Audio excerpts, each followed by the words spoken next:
The town of Pine Lake is considering whether or not to pool its funding for the Rhinelander District Library. Our own Jake Force was at the town board meeting last night in Pine Lake and has more. Jake.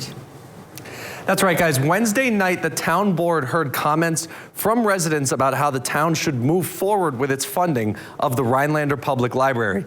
Most in attendance wanted the funding to continue, but it does come down to whether or not Pine Lake can afford it.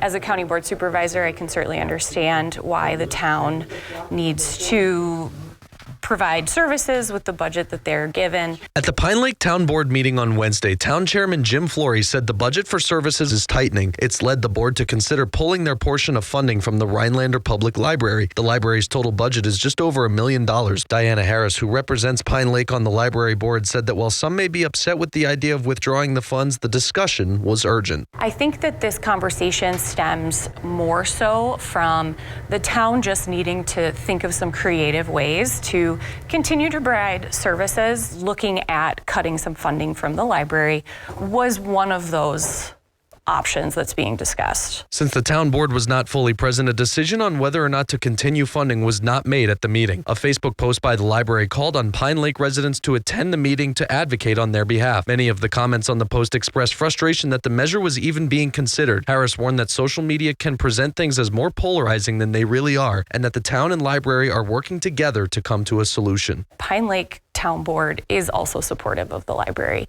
and it becomes polarizing because people are very passionate. But really, the town does not want to completely stop supporting the library. Pine Lake's portion of the library budget for 2024 is set at just over $122,000, averaging out to about $45 per taxpayer. Harris said that while it may seem like a lot, a public library is crucial to providing resources to those who cannot access them anywhere else. It's really important that the library, the brick and mortar library, is still here to provide resources such as internet, Wi-Fi, physical books, because there are individuals who don't have access to that in their homes. And if Pine Lake pulled their funding from the library, it would be supplemented by the county. Both Harris and the board stressed that Pine Lake residents would not lose access to the library if the funding ends.